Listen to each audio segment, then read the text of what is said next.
Hey y'all. I had to end my first live stream because I was doing readings for everybody.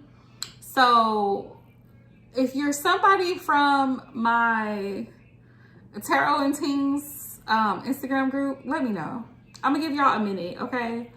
I'm gonna give y'all a minute to hop in the live stream. Hang on. Hey Aisha love. This live stream is for y'all. This live stream is for y'all so I can answer questions about tarot, because I know that having a visual is helpful. Because we chat in the group, but having an actual hands-on is a lot easier. I'm waiting for, I know Key had hopped in for a quick minute. I don't know if she's still on. But I hopped out the other live stream because, baby, I was doing readings.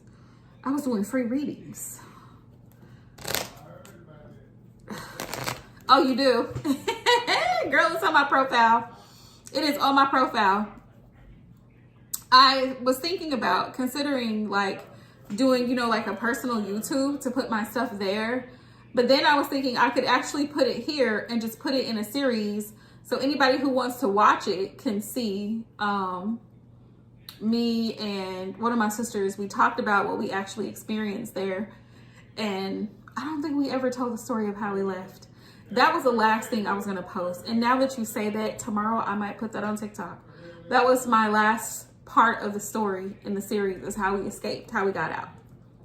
A funny thing is, speaking of cults, when we were talking about spirituality in the group, oh, you're fine, love. You're fine. Because I was just doing some readings. I did like 7 to 8 people's readings, like the past 30 minutes.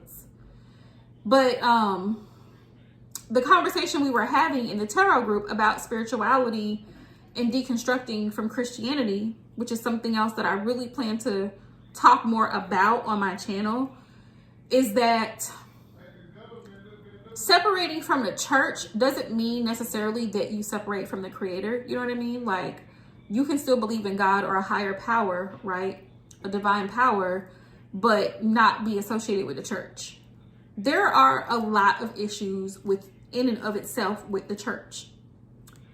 Hi, Aisha Sharif. I am not doing readings, my love. This is not that type of live stream.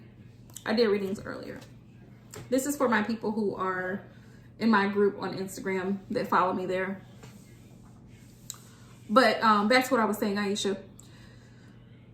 Separating from the church in and of itself, it's like, it was a reprieve for me. Like, not being a part of an organized religion, because I grew up in one for 20 plus years of my life. So, growing up with very strict religious views, you know what I mean? Like, oh, women in the religion I grew up in. Hey, Lisa, welcome to my channel. Women were not allowed to wear certain things. Young girls, I remember being 16 years old specifically, and I had told my mom I wanted to go to culinary school because it was my dream at the time. I'm almost 38, y'all. On the 23rd. Thursday is my birthday.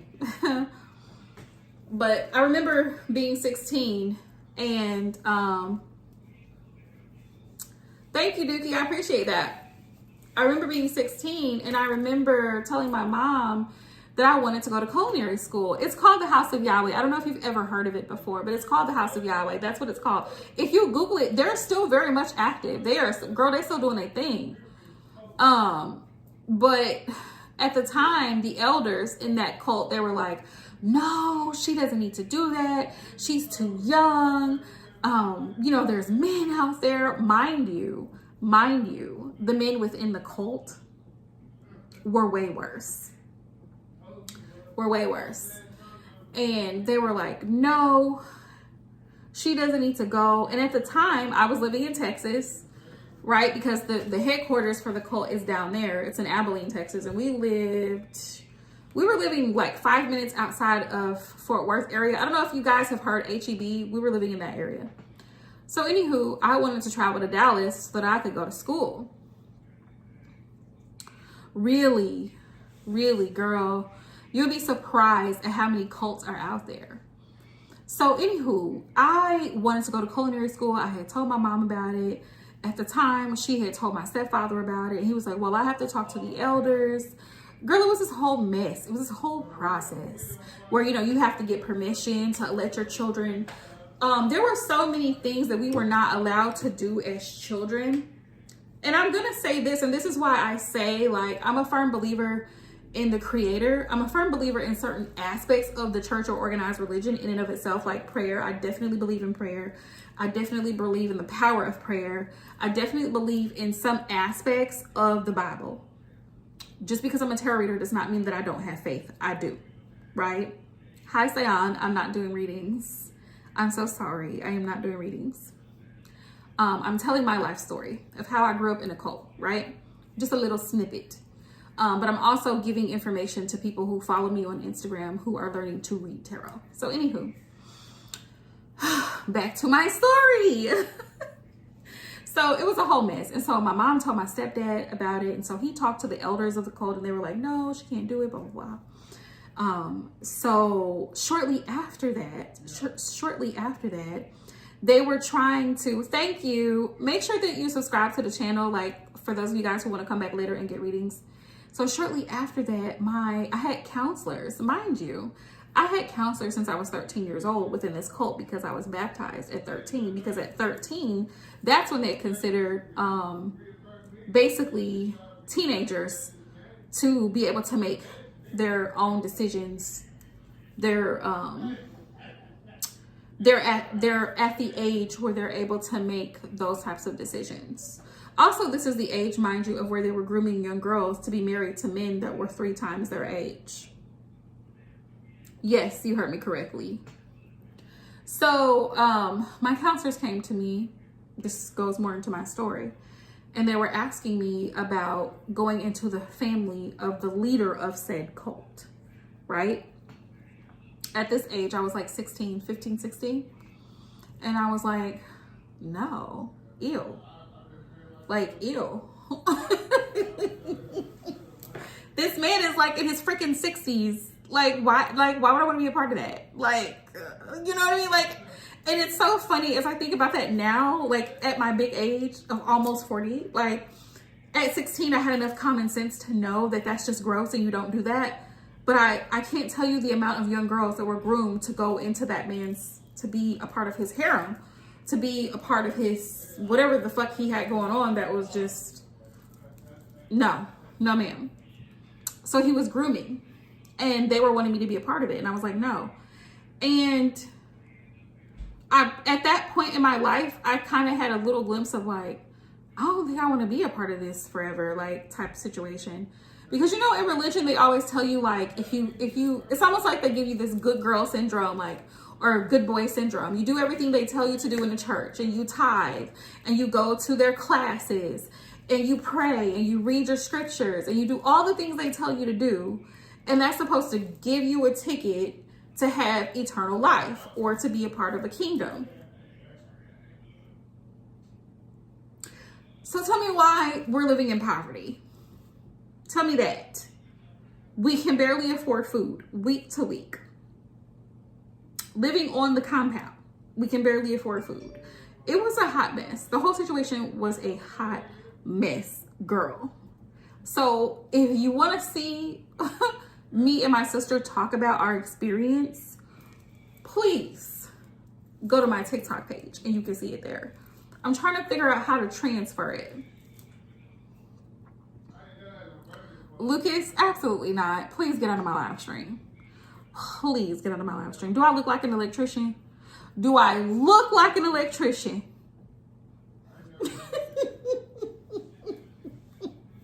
What, like, where does that come? Where do these things, where do people come from? But it was a mess, girl. It was a whole hot mess. I'm just grateful. I'm grateful. And the reason that I openly talked about my experience is because I hope that other young women can relate to my experience. And not just in the cult that I was in. There are cults all over the United States. And know that there's a way out and you can function and you can thrive as an adult outside of those types of places. You can actually think and make decisions for yourself. And what's really sickening about it is your parents within the cult, your parents are also brainwashed into believing everything that's said. So they think that you're wrong because you don't want no parts of it. You don't want to be a part of it. You're done with the situation and you want out.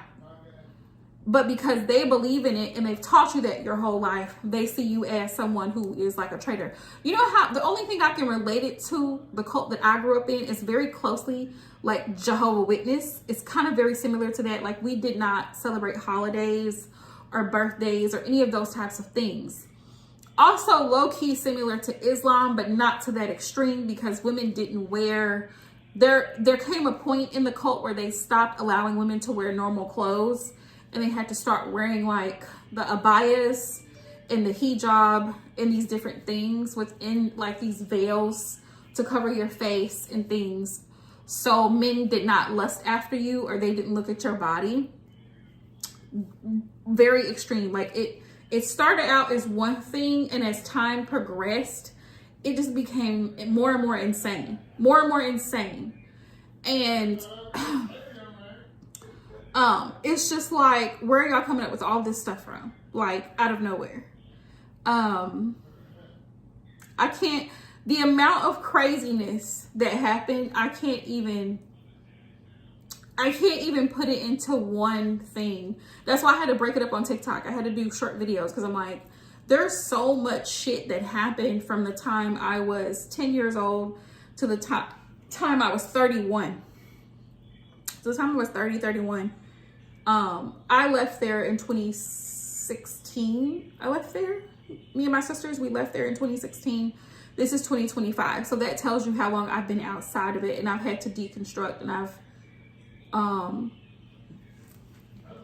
I've worked really hard to be very independent on my own, because relying on someone else was hell. Relying on anybody else was hell. But anywho, I think I'm going to, as far as our tarot group, I think I'm going to post some videos on how to read tarot, how to get started, and I'm going to make a playlist. And if y'all want to go and watch it, y'all can watch it. I just need some ideas on what to start with first. I'm also going to be doing videos on spirituality and spiritual practice, so we can discuss spirituality. Spirituality is freeing for me, so let me see if I can. You know what? Can I, hang on. I'm trying to see if I can charge my phone. Oh my goodness, girl, I'm so sorry to hear that. I am so sorry to hear that. Like, it's just, it's mind-blowing to me to think that there are people out here who literally take advantage of other people. Oh, girl, yeah, they tell you stuff like that, too. You're not allowed to date outside. You're not allowed to date outside of the religion. That's forbidden. If you leave, you're not allowed to come back. Unless you go through all these extremes. Like, they want you to do all this extreme stuff.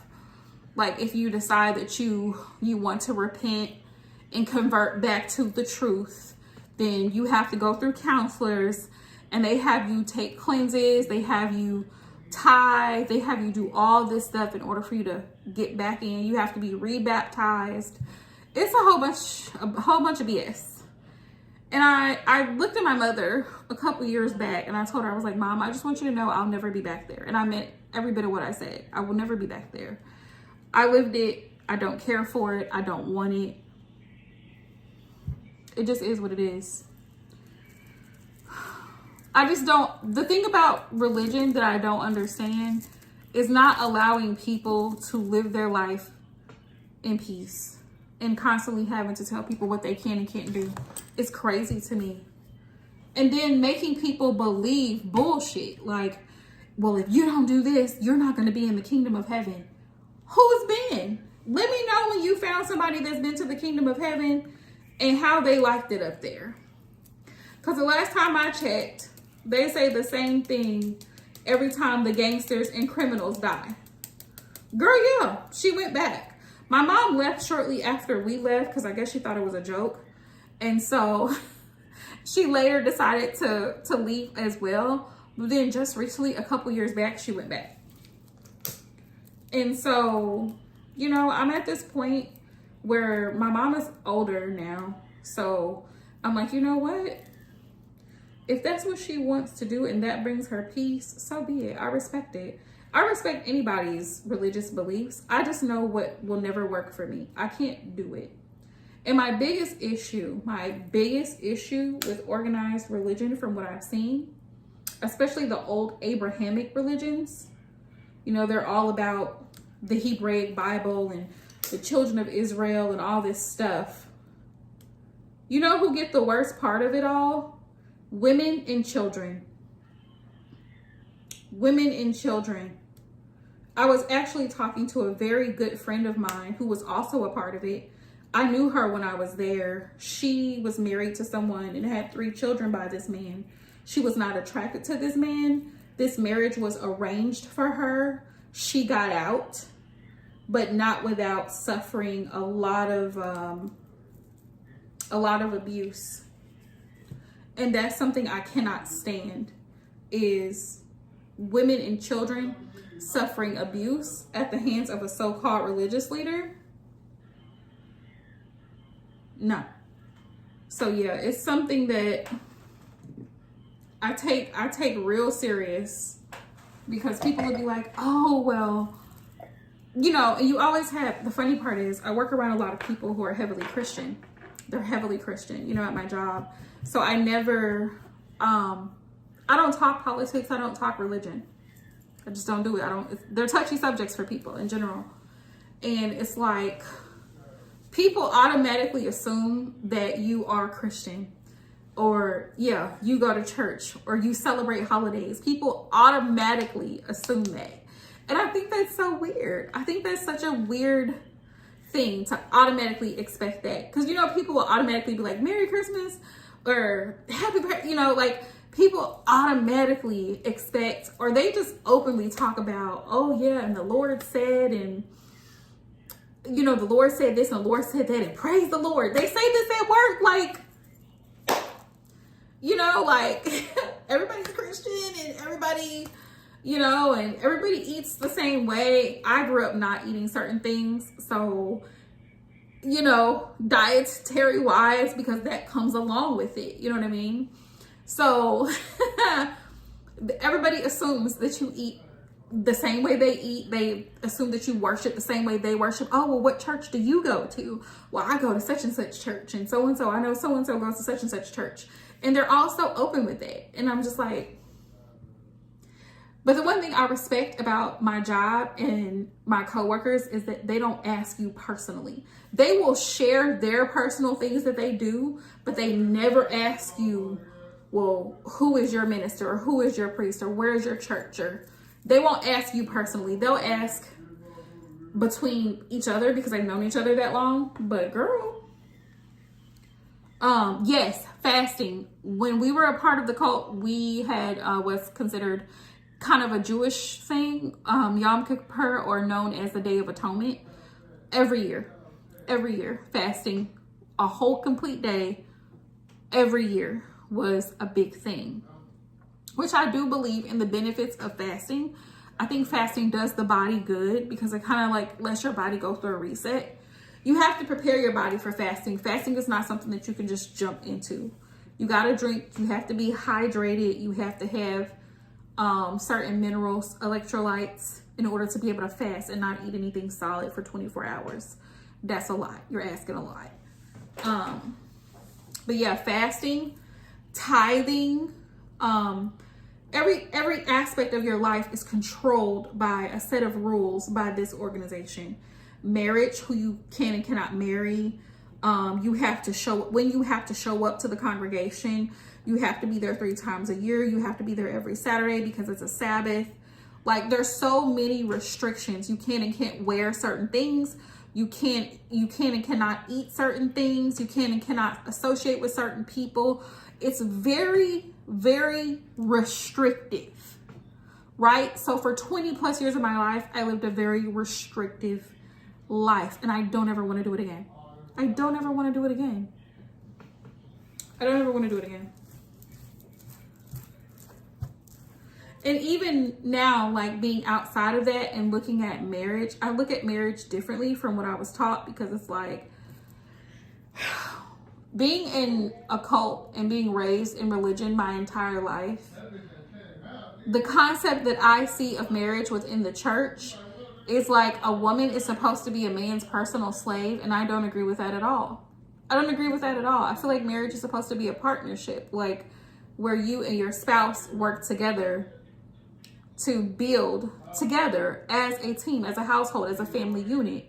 I do believe a man should be the head or the head of the household, right? And he should lead. But a woman shouldn't have to carry 90%. And this is another reason I don't believe in that whole 50-50 BS that the podcasters be talking about, because women always end up doing way more at the end of the day than men do in every situation. Men are not going to go 50-50 with you on a pregnancy. They're just not. Let's be real. They may pay some of the bills. It's never 50-50. They're not even going to go 50-50 with you on cooking dinner, breakfast, lunch every single day. They're not going to go 50-50 with you taking the kids to school or daycare or aftercare or taking them to doctor's appointments. They're not going to go 50-50 with you on taking care of the house, doing the laundry, cleaning. They're not going... 50-50 is complete and utter BS to me, in my opinion. In my opinion. There is no 50-50. There is, we love each other, we're committed to each other, we're married, we work together. You need me to do this, I need you to help me here. Everything gets done because we work together. We work together and we get it all done.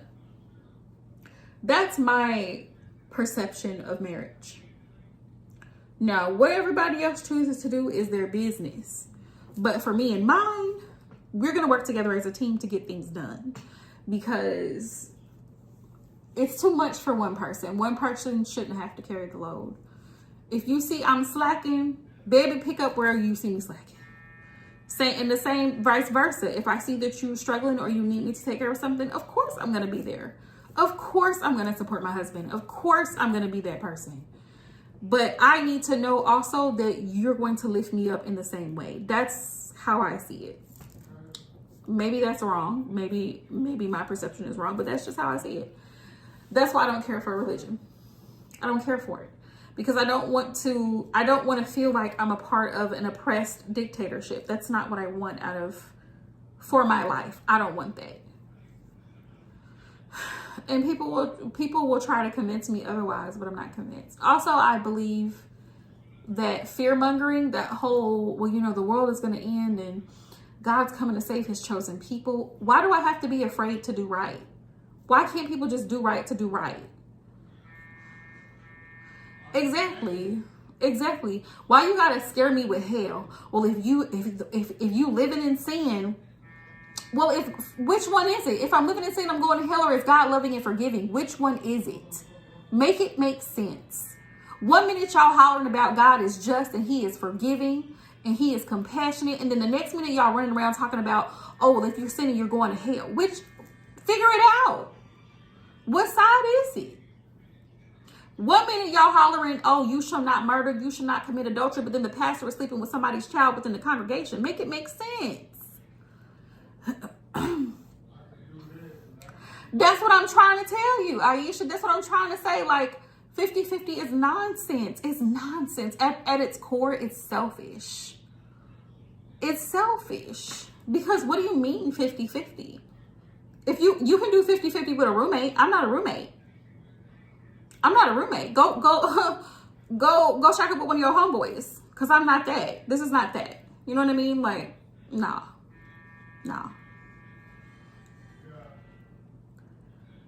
Hi, Mara. I'm not doing readings, love. I'm not doing readings. I did readings earlier, but you can feel free to subscribe in the next live stream I go and I do readings. You can hop right on back in. But that's my problem with organized religion.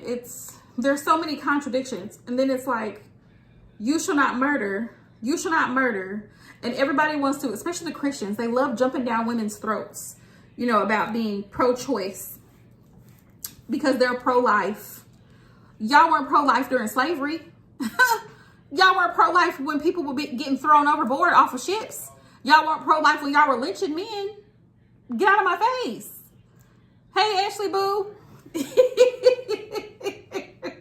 Girl, we having a whole dialogue right now. We having a whole dialogue about deconstructing from religion. And I was telling Aisha that I put my experience in the cult on my TikTok page for anybody who want to go look at it. I've been live for a minute, Ashley Boo. I've been live for a minute. But we were having a discussion about why I don't do organized religion. Because there's too many contradictions. Things just don't make sense. And I don't believe in 50-50 marriages. I don't believe in that BS, because who's doing 50-50 with who? If a man wants 50-50, he can go get him a roommate. He can go live with his homeboy. That's what he can do. And get out of my face. Because baby, over here, we are helping. We are helping support one another.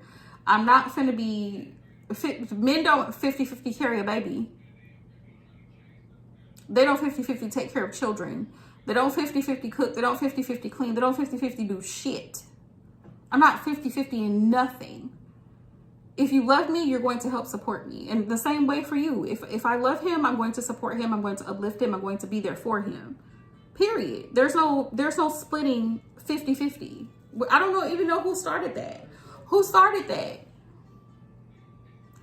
And then, like I was telling Aisha, it's like, you know, in organized religion, there's so many contradictions. One minute they're hollering, oh, you know, God is merciful and he is just and he is righteous and he is loving. And then turn around and tell you you're going to burn in hell. Which one is it? Which one? Pick a struggle. Pick a struggle. You know, and then they have the commandments. You should not murder. You should not commit adultery. But then the pastor's over here molesting somebody in the congregation. He's having an affair. That pissed me off too. It really did. The young girl that he made to stand up and apologize publicly for being pregnant in the church was completely uncalled for. And this is exactly another example, a classic example of how the church lacks empathy. A lot of people, I'm not going to say all of the churches and I'm not going to say all of the pastors, but a lot of them, they lack empathy and they do a lot of fear mongering. He was trying to use that young girl as an example. That's what he was trying to do. He was trying to make an example out of her, basically, by fear mongering. A lot of these religions are based off of fear mongering. If you don't follow the commandments, if you don't pay your tithe, if you don't do what we tell you to do, you're going to go to hell. If you sin, no, I haven't. Actually, I haven't heard nothing else on the TD Jakes. Woo-wee, that's going to be a hot mess. If you sin, and y'all, me personally, yes, that's exactly what I think too. That's exactly, especially me coming from a cult, I feel that. I feel that strongly. A lot of pastors are bullshitters. That's what I feel in my spirit. I feel like a lot of pastors are bullshitters. They're manipulators. They smooth talkers. And so they just be saying shit. That's what I feel. And I'm just like, so now I'm side-eyeing. But yeah, I haven't heard nothing else on TD Jakes. But that, for him to do that to that young girl was completely uncalled for. It was very traumatic. If I was her, he would never see me again. He would never see me again. Talking about, oh, then he gonna say, don't have a baby shower. So now the baby has to suffer. The baby didn't do nothing wrong. The baby didn't ask to be there. See, it's just a lack of empathy. It's a lack of care and concern. TD's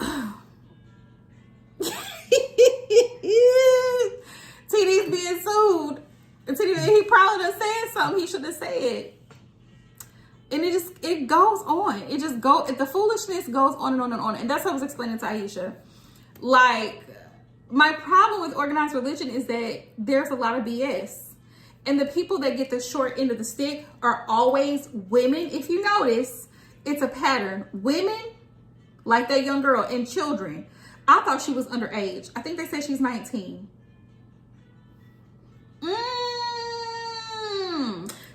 Okay? What I just said every single time. Women and children suffer abuse in the church.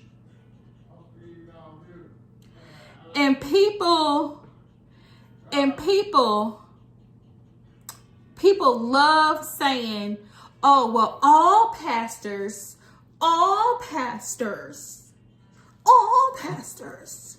not abusing the children. They're not abusing the children. Do pit bulls bite? Oh, okay. What are we going to say? All pit bulls don't bite? You gonna leave your 2-year-old around a pit bull? All pit bulls don't bite. All pit bulls aren't dangerous. Get out of here. I could never. Never again. Never again. I'm seeing a common denominator from every organization. It don't matter. It don't matter whether it's Christian, Catholic, Islamic. It don't matter. It don't matter. It don't matter. It don't matter. Every single time you turn around, somebody is being abused. And it's not just the sexual abuse, but that is a huge problem. That is a huge problem. Think about the financial abuse. How many pastors are stealing from their congregation? How many pastors are not paying their taxes? Okay.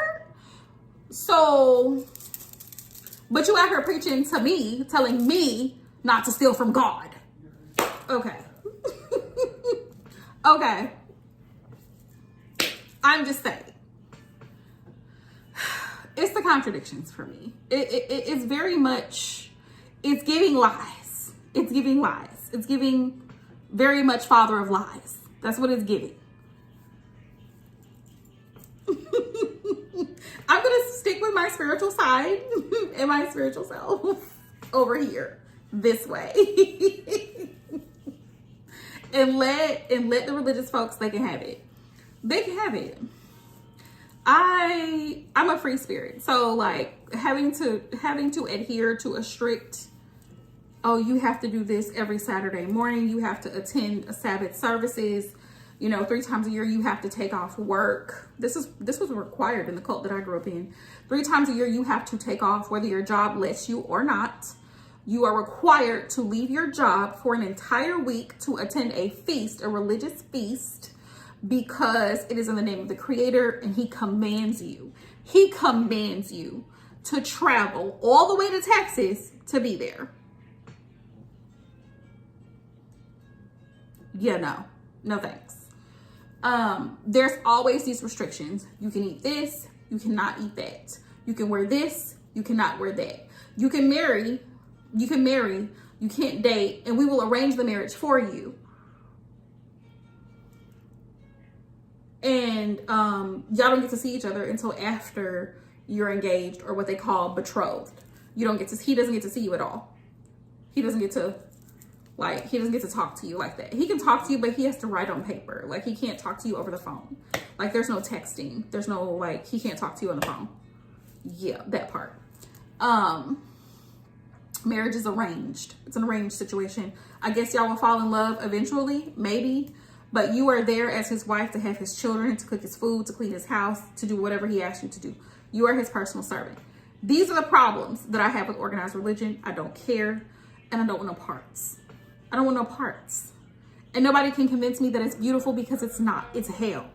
Too many women are in organized religions and are unhappy.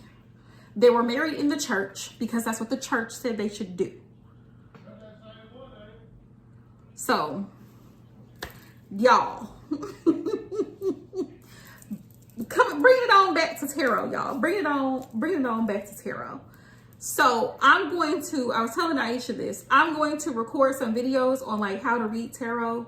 I'm going to start with the majors so everybody can have an idea of the major arcana and how they play a role. I'm going to do some videos on tarot spreads that as a beginner people might find helpful. And I'm also going to talk more about spirituality, because why not? The funny part about it is the same people in the church will condemn spiritual practices. Oh, y'all still worshiping them rocks? Y'all still worshiping them rocks and them crystals? I mean, I'd rather worship rocks and crystals than to be molesting a 9-year-old. If that's sin, I'll call me a sinner. You know, saging my house and lighting candles, if that's sin, that's fine, because I'd rather be lighting candles than to be marrying an underage girl. You see what I'm saying? Like,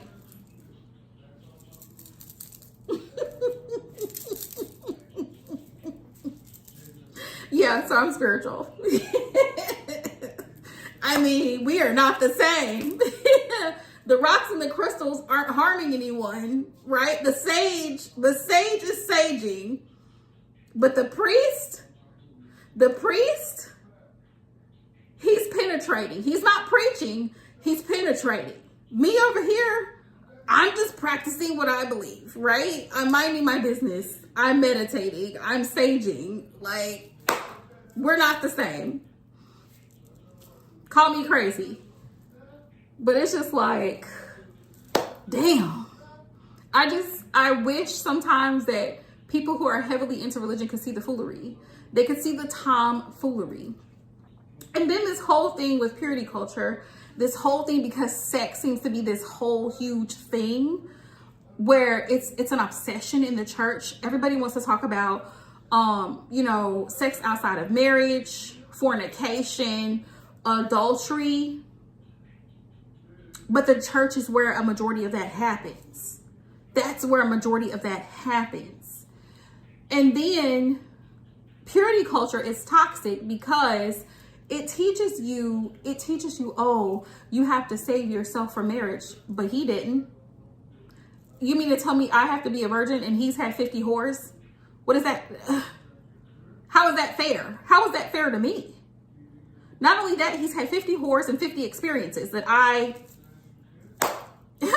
how is that fair to me? Also, you put me in a situation to where I'm literally dating not to have fun, not to have a good time, not to just enjoy the time. I'm dating with this intent that I have to marry this person. Everybody that you date is not marriage material. And it gives people this idea that every time you date somebody or you get into a relationship, from the church standpoint, they have to be somebody that you finna take home to mama. And most of them are not marriage material.